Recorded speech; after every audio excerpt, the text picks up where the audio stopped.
James, let's take it away with Lionel Messi because we're hearing news from Gaultier this morning. And with both of you here, it's a great discussion to be had. What's happening with Messi?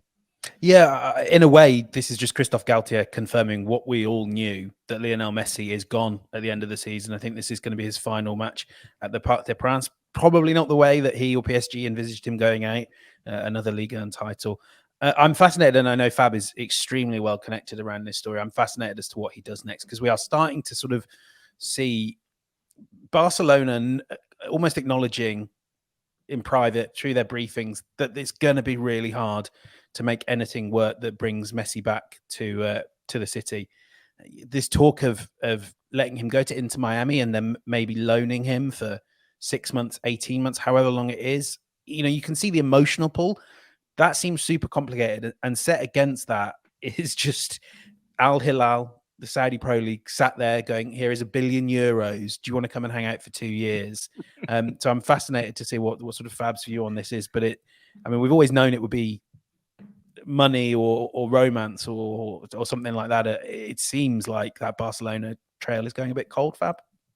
Yeah, my feeling remains that from what I understand, speaking to some sources, I'm sure that Leo will wait a bit more. He wants to decide in the next days. So I'm sure that June will be the month. Messi doesn't want to be in the same situation he was 2 years ago when he arrived in Barcelona to sign the contract. He was in Barcelona headquarters and then everything collapsed in the afternoon. So Messi doesn't want to be in that kind of situation again. This is not going to be July or August. Messi wants to decide now. Then he's going to wait for Barcelona a bit more because Barcelona are still trying and fighting to find a way with La Liga to make this official proposal to Messi, because the complicated situation for Messi is that, yes, he's speaking to Xavi, he's speaking to Barcelona, he's tempted about this possibility, but he doesn't have any paper from Barca. He doesn't have any official proposal from Barca. He can't check contracts or something like that. So he's still waiting for that step, and he's going to wait, I think, a few days more before deciding. As you mentioned, James, Al Hilal proposal is still there. It's a crazy proposal. It's the biggest proposal in the history of football. And so it's also normal, I think, for Lionel Messi to consider that bid. Inter Miami are there. They've always been there. But at the moment, it's not something done. And I think this opportunity to send Leo Messi on loan to Barcelona, from what I understand, this is not something concrete as of today. Then in this story, anything can happen. But as of today, it's not something advanced yet. So let's see how this conversation with Barca will go. But Barca are still in. It's not over yet. It's complicated, but it's not over yet. Fab, do you think Barcelona are really willing to do what it would probably take to get Messi on a fair wage, that reflects his talent? Because we see them talking about acquiring João Cancelo, that, Xavi wants strengthening across the pitch, doesn't it? Is it possible to do that? And like you say, are Barcelona really going to force this issue? Because, you've said it there. They haven't put an offer down to sign Messi.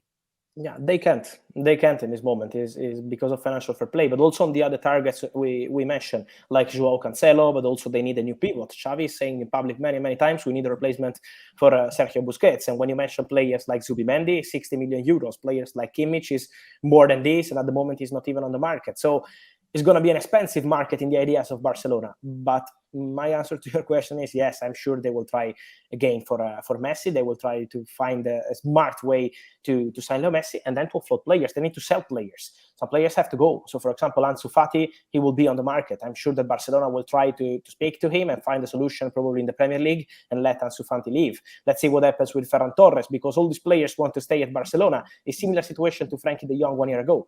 Barcelona were prepared to let him go, but the player wanted to stay. So now they have to convince the player to leave Barcelona.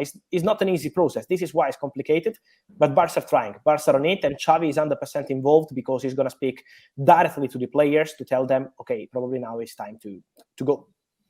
You know what's really interesting? Both of you obviously mentioned Inter Miami in this discussion right there. I watched their game yesterday against New York Red Bull. They not only need Messi, they need N'Golo Kante, Cristiano Ronaldo. They need a new coach. They need actually they need a new club. It's just a bit of a mess right now, and I just could never ever imagine Lionel Messi playing for this Inter Miami in Major League Soccer. It's not working right now. What's happening down with Beckham's team? So I can't imagine that Major League Soccer in particular is very happy with the money that's been offered from Saudi, because a lot of their targets, I'm sure these big clubs are now looking elsewhere because there's no way that Major League Soccer can compete. They just simply can't. Although maybe, as James, you pointed out there, these types of loan deals and maybe bringing players to the end of their career for a couple of years in Miami might be the way to go forward. What's your point here? Yeah, I mean, it's interesting to hear Galtier bringing it out now. I'm not sure whether the club would have been over the moon with him dropping that little bombshell during the press conference. But to be honest, like if you took just the first half of his answer, it could have easily applied to his future as well as Messi's. So, I do think that we're going to start to see things move for PSG in the next couple of days. I don't think Messi's departure will be the last one, confirmed by PSG. I think Galtier's will probably follow quite swiftly, especially if sort of recent reports are to be believed that certain candidates have now started to be vetted a little bit. So, I mean, to be honest, it doesn't surprise me. I don't think it surprises anyone. We've seen it coming. We've known it's going to be happening for a while.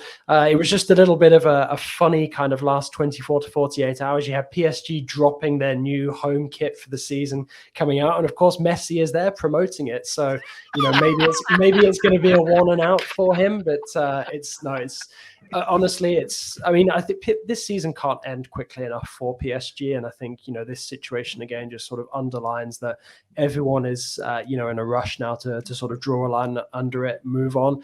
And I think we'll probably be discussing Galtier's exit being officialized in the coming days too. And I do wonder, I know that Kylian Mbappe has said he is staying, but given what we were talking about Benzema's departure, I know this is all very unplanned, but we know deep down that Real Madrid have got that space in their hearts, probably that space in their first team that's just sort of kept to one side, didn't it? I mean, remember that, when Florentino Perez was basically talking about there's money left aside for Mbappe. I know that their plans are not based around Mbappe this summer, and that Mbappe's saying he's staying, but their plans also weren't based around Karim Benzema going to Saudi Arabia, which even in the course of this pod, I'm hearing more and more. It sounds like it's going to happen. I just think you never know with Mbappe. It's going to happen eventually, and you do wonder how PSG might react if I suspect JJ will tell us as well. PSG would react pretty furiously if Real Madrid put money on the table for Mbappe, but one wonders if they might be tempted to scope that out given Benzema's likely departure. Yeah, I mean, my honest opinion about it is that if the offer was put on the table to PSG, they'd have to consider it in a different way to before. Let's not forget now that things have changed a lot at PSG since they persuaded Mbappe to extend just over a year ago. The World Cup has passed, which is obviously a big, milestone in Qatar's project with PSG. And there's no guarantee that Mbappe will be convinced to sort of action that option that he has in the contract. Now, whether Mbappe wants to try and move like that potential ability to go to Madrid forward, is completely another thing. I don't think PSG can completely dismiss the possibility of looking to do business. I mean, there's a lot of different opportunities because, we're sort of in the same boat as well, talking about Vinicius Jr., how we don't expect him to leave Real Madrid, yet we know that there's a situation that's become extremely uncomfortable for him there. I do think that there is potentially a scenario that kind of could see the two swap. It would make a lot of sense to me. I think it would be a hard sell to Vinicius at this moment in time. But to me, that seems the most logical way for the two clubs to potentially actually do business as early as this summer. Equally, I've always said that the most logical outpoint for Mbappe and his time with PSG and his time in France overall is 2024 when he gets to sign off potentially with Olympic gold with the French national team before going and pursuing his career elsewhere. But, like James said, the assumption was that Benzema would be at Real Madrid for at least another year or two. Now that we know that he's very probably not going to be, it impacts a lot of things for Real Madrid. It impacts as well, you'd imagine, the expected arrival of Jude Bellingham, because suddenly that's a big money transfer that Real might have to put on the back burner in order to try and finance the money for Mbappe. Yeah, exactly. Because, this is the kind of thing that, will probably put, Real Madrid in a hot flush in the last couple of hours, because they're on the verge of pulling off a deal for arguably the most coveted midfielder in the world game at this moment in time, or at least the most coveted one that they don't already own. Yeah. And then suddenly you've got this tantalizing opportunity and this space in the squad to potentially bring in your long-term target. So, it's a massive conundrum for Real Madrid. To me, I do see there being a couple of logical ways to do it. One, as early as this summer. Whether or not that's actually sort of how it transpires, like I said, I think it would be a very tough sell, PSG to Vinicius at this moment in time. But that situation, do we see it getting better in La Liga? I know Real Madrid have been very supportive of him from the first minute, as they should be. But, is his maybe long-term future outside of Spain? It's a possibility. And we all assume that Mbappe will play one day for Real Madrid. So, yeah, it's just a bit of food for thought, I guess.